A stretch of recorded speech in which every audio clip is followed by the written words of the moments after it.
A palavra estará com o pastor Arquelau, que vai nos ministrar a mensagem de Deus nesta noite.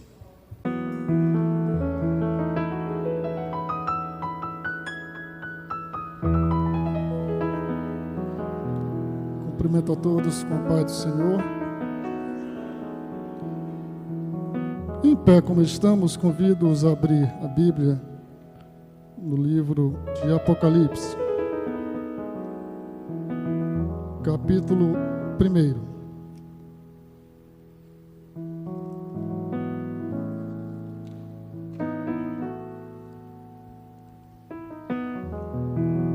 Apocalipse de João, capítulo 1, versículos 9 a 20. É importante que você acompanhe na sua Bíblia essa leitura da Palavra de Deus. Apocalipse, capítulo 1, versículos 9 a 20. A visão de Jesus glorificado. Eu, João, irmão e companheiro de vocês na tribulação, no reino e na perseverança em Jesus, estava na ilha chamada Pátimos por causa da palavra de Deus e do testemunho de Jesus. Achei-me no Espírito no dia do Senhor e ouvi atrás de mim uma voz forte como de trombeta dizendo: escreva num livro o que você vê e mande-o às 7 igrejas: Éfeso, Esmirna, Pérgamo, Tiatira, Sardes, Filadélfia e Laodiceia. Voltei-me para ver quem falava comigo, e ao me voltar, vi 7 candelabros de ouro, e no meio dos candelabros, um semelhante a um filho de homem, com vestes talares e cingido à altura do peito, com um cinto de ouro. A cabeça e os cabelos dele eram brancos como alva lã, como neve. Os olhos eram como chama de fogo. Os seus pés eram semelhantes ao bronze polido, como que refinado numa fornalha. A voz era como o som de muitas águas. Na mão direita ele tinha 7 estrelas, e da sua boca saía uma afiada espada de 2 gumes. O seu rosto brilhava como o sol na sua força. Ao vê-lo, caí aos seus pés como morto. Porém ele pôs sobre mim a mão direita, dizendo: não tenha medo, eu sou o primeiro e o último, e aquele que vive. Estive morto, mas eis que estou vivo para todo sempre, e tenho as chaves da morte e do inferno. Escreva, pois, as coisas que você viu, as que são e as que hão de acontecer depois destas. Quanto ao mistério das 7 estrelas que você viu na minha mão direita, e quanto aos 7 candelabros de ouro, as 7 estrelas são os anjos das 7 igrejas, e os 7 candelabros são as 7 igrejas. Amém.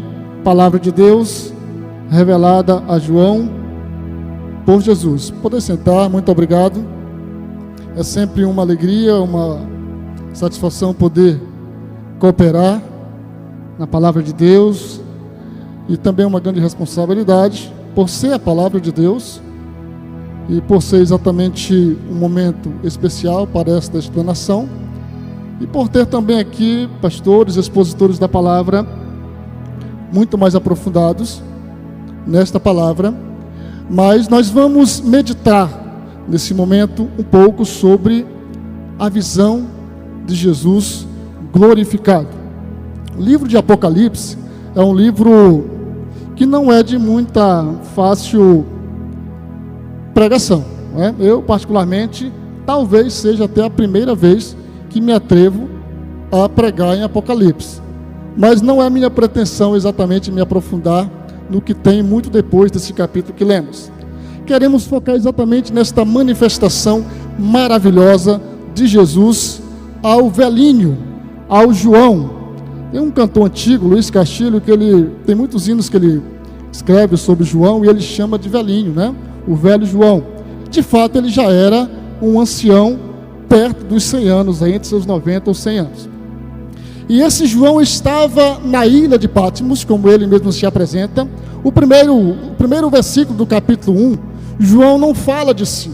Ele começa falando exatamente de Jesus. Lá no início do livro, revelação de Jesus Cristo. E ele fala sobre Jesus naquele prólogo, naquela introdução do livro.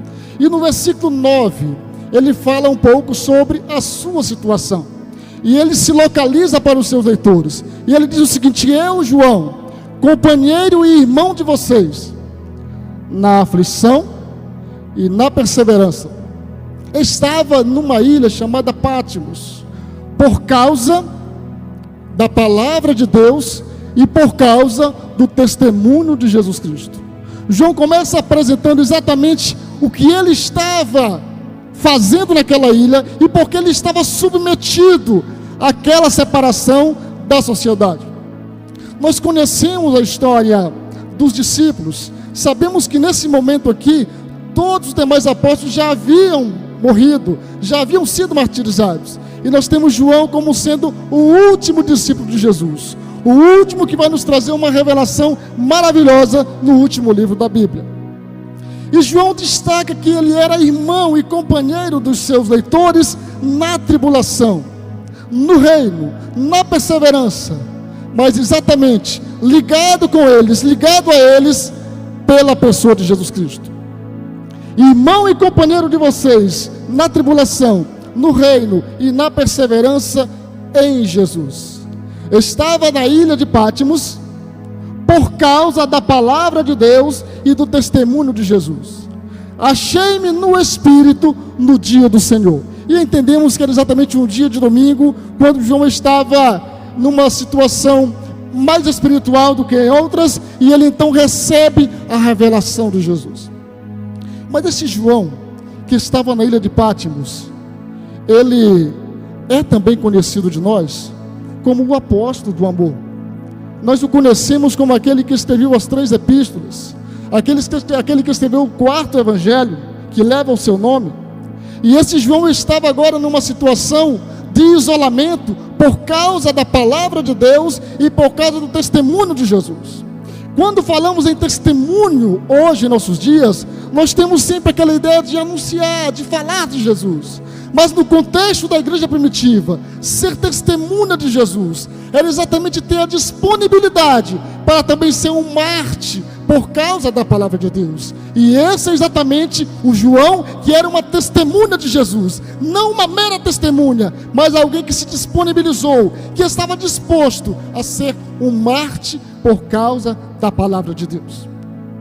Este João, ele entra no cenário bíblico no primeiro capítulo do evangelho que leva seu nome, quando em uma ocasião João Batista estava batizando, estava ensinando as pessoas, e de repente ele vê chegando para ele Jesus Cristo, e ele vai e anuncia: eis o Cordeiro de Deus que tira o pecado do mundo.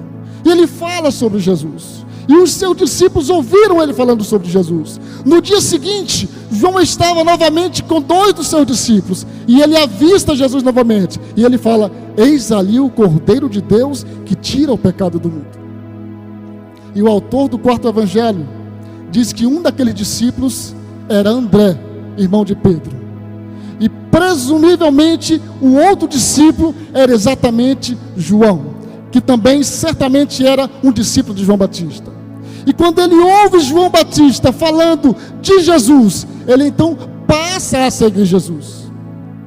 Mas nós temos também um relato no evangelho de Mateus, em que Jesus encontra 2 irmãos que estavam consertando as redes.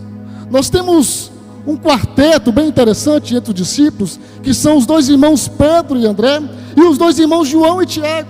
E esses João e Tiago, também conhecidos como filhos de Zebedeu ou como filhos do trovão, eles estavam consertando redes quando Jesus os chama para seguir.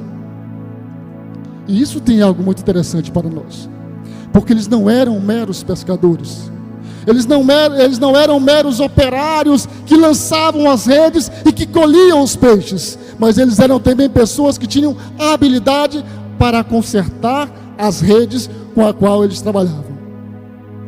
E João passa a seguir Jesus, e ele se destaca por ser o discípulo amado. Nós vemos em muitas ocasiões João sendo aquele que está do lado de Jesus. Quando no momento da transfiguração, ele era um dos que estava com Jesus. No momento da traição de Judas, quando Jesus anuncia que um traidor estava entre eles, João estava ao lado de Jesus e reclinado no peito de Jesus. Tamanha era a sua intimidade e a sua liberdade enquanto discípulo de Jesus. E ele é conhecido como discípulo do amor. Mas na outra ocasião também, quando Jesus mandou alguns dos seus discípulos adiantarem-se dele um pouco para entrarem na cidade de Samaria, e eles entram lá e os samaritanos rejeitam Jesus. Esse mesmo João, conhecido como o discípulo do amor, ele chega a dizer para Jesus: Senhor, o Senhor quer que nós peçamos para cair fogo do céu e consumir essas pessoas que não querem assistir a sua pregação? Jesus acalma ele, diz: calma, rapaz, não é momento para isso. E esse é o João que nós conhecemos na Bíblia, o apóstolo do amor, mas também que é conhecido como um dos filhos, filhos do trovão, juntamente com Tiago, seu irmão. Nós sabemos que durante o momento da prisão de Jesus, João era exatamente um daqueles que estava mais perto de Jesus. Ele e Pedro chegaram até próximo do lugar onde Jesus estava sendo julgado, porque ele tinha um certo acesso àquele lugar lá do templo, e ele então era conhecido também como aquela pessoa que tinha uma diplomacia maior. Mas o Jesus dele, o seu mestre, mesmo assim, foi preso, foi crucificado e foi morto. E no terceiro dia, João é um daqueles discípulos que corre até o sepulcro para conferir exatamente o que as mulheres já haviam anunciado, de que Jesus havia ressuscitado. E no capítulo 21, nós temos um evento muito maravilhoso, quando Jesus se manifesta aos discípulos. Capítulo 21 de João, se manifesta aos discípulos que estavam pescando. Pedro era um deles, João era um deles. E Jesus então tem uma palavra de encorajamento para Pedro. Jesus então fala a Pedro, recomenda-lhe sobre o seu ministério. E quando Jesus se levanta e começa a caminhar, se afastar daquele lugar, chama Pedro para segui-lo, e Pedro vê que João também estava seguindo Jesus. Então Pedro pergunta para Jesus: Senhor, e quanto a este? Jesus responde: quanto a este, que importa? Se porventura ele ficará até a minha manifestação, que te importa? E Jesus então ascende ao céu, e a igreja primitiva então começa o seu trabalho, e João é um dos discípulos que está nesse início dos trabalhos da igreja. Ele é visto no capítulo 3 do livro de Atos, entrando com Pedro no templo, na porta do templo Formosa. Eles curam o paralítico, eles pregam a palavra de Deus inicialmente ali para aquela multidão. Eles são presos, eles são interrogados por causa da pregação do evangelho. Mas o livro de Atos de repente começa a focar mais no trabalho de Pedro, de Paulo, e nós não vemos quase falar sobre João. Mas passados aí, quem sabe, mais de 50 anos, nós temos ainda o apóstolo João como o último discípulo vivo de Jesus. Todos os demais já haviam ido, todos os demais haviam sido martirizados. E João, no governo do imperador Domiciano, ele é levado para esta ilha chamada Patmos, por causa da pregação da palavra de Deus, por causa do seu testemunho de Jesus. E quando tudo parecia que estava realmente acabado, Jesus Cristo se manifesta para João. É o que temos no capítulo 1 de Apocalipse. Ele se manifesta para João de maneira maravilhosa. Não mais apenas aquele Cristo ressurreto, mas agora o Cristo glorificado.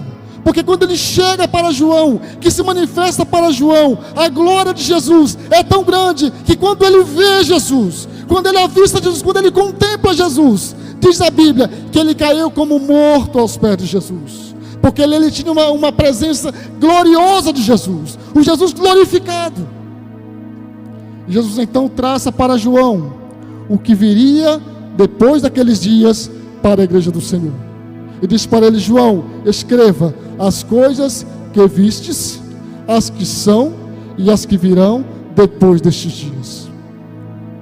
O livro de Apocalipse divide-se pelo menos em 3 partes, grandes partes, e a terceira parte, a partir do capítulo 4, nós vamos ter exatamente a predição, o anunciamento de Jesus, a anunciação de Jesus das coisas que ainda hão de acontecer, das quais, quem sabe, nós já vivemos em nossos dias.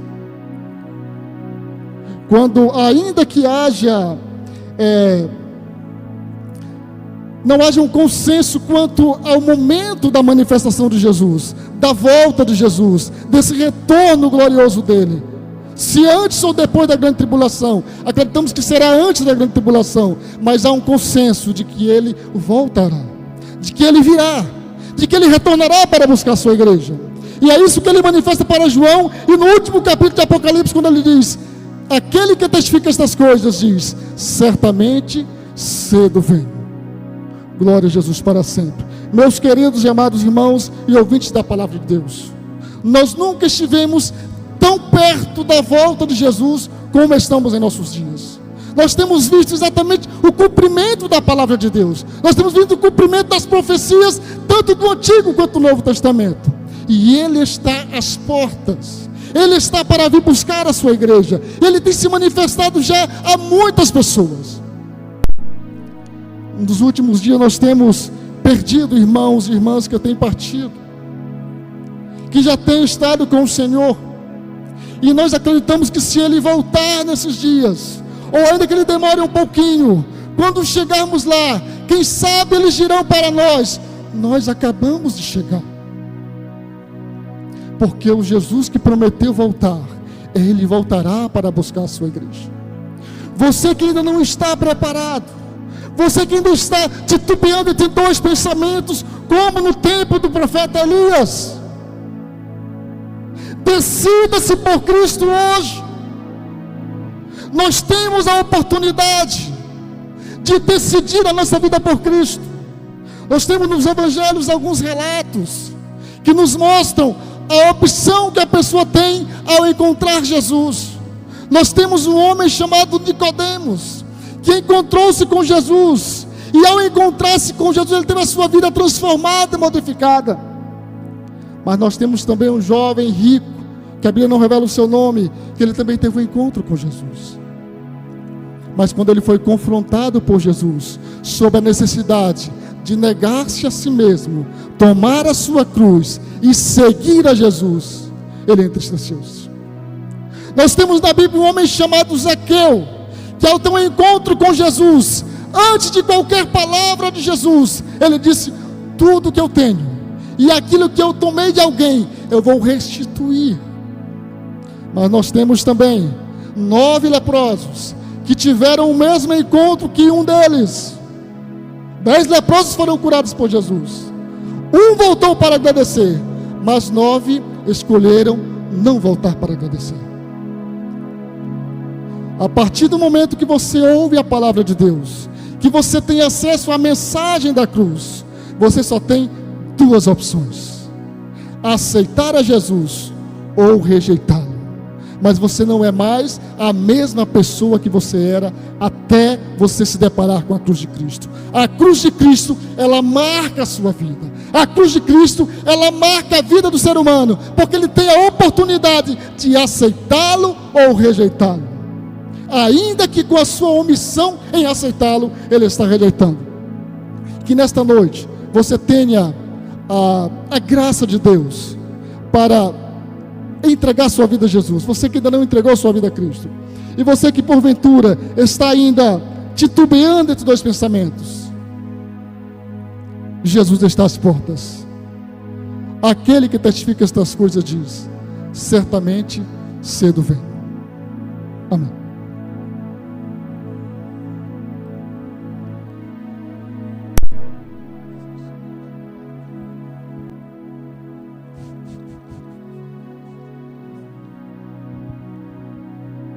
Esteja em pé.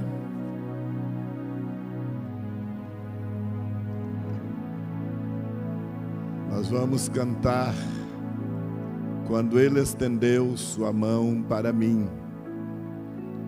E enquanto cantamos, se há alguém para se reconciliar com o Senhor, se há alguém para entregar sua vida ao Senhor, pode chegar diante do altar, que nós iremos orar por você.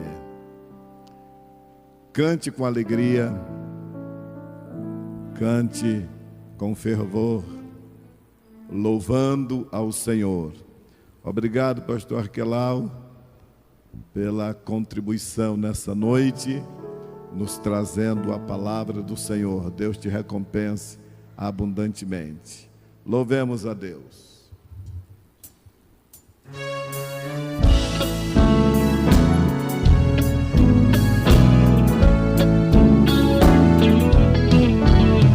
Minha alma estava longe do caminho do céu. Eu era cego, desprezível, pecador, mas Jesus transformou minhas trevas em luz, quando Ele estendeu a sua mão para mim.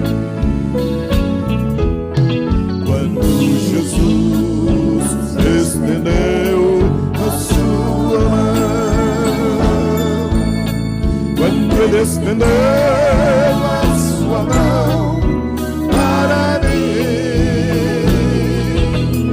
eu era pobre, perdido, sem Deus, sem Jesus, quando Ele estendeu a sua mão para mim. Agora me regozijo desde que eu aceitei, e na tempestade eu posso sossegar, pois com Ele estou liberto do perigo e do mal, desde que estendeu sua mão para mim. Quando Jesus estendeu a sua mão, quando Ele estendeu a sua mão para mim, eu era pobre, perdido, sem Deus, sem Jesus, quando Ele estendeu a sua mão para mim. Esta é a sua hora. A mão dele está estendida para você. Ele quer te aliviar deste fardo, o fardo do pecado. Ele quer aliviar a tua consciência, que te acusa a cada dia. Ele é a resposta, Ele é a solução.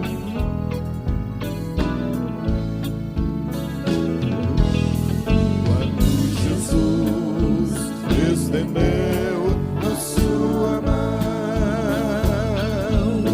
quando Ele estendeu a sua mão para mim, eu era pobre, perdido, sem Deus, sem Jesus, quando Ele estendeu a sua mão, Eu era pobre, eu era pobre, perdido, sem Deus, sem Jesus, quando Ele estendeu a sua mão para mim.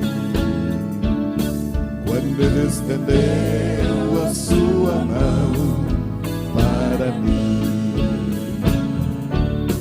Quando Ele estendeu a sua mão para mim.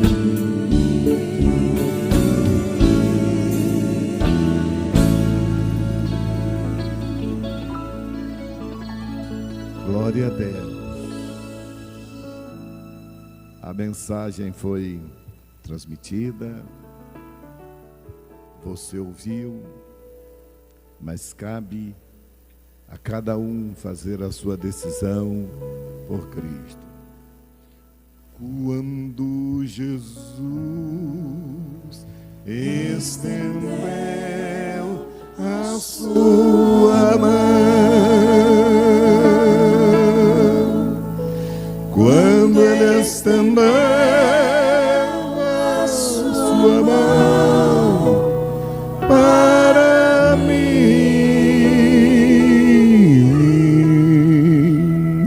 eu era pobre e perdido,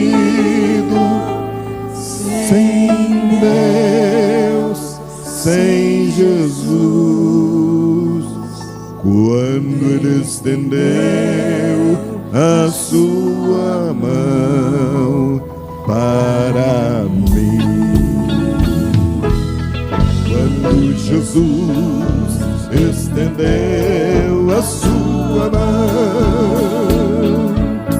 quando Ele estendeu a sua mão para mim, eu era pobre e perdido, sem Deus, sem Jesus. Quando Ele estendeu a sua mão para mim, eu era pobre e perdido, sem Deus, sem Jesus. Quando Ele estendeu a sua mão para mim, quando Ele estendeu a sua mão para mim, quando Ele estendeu a sua mão para mim.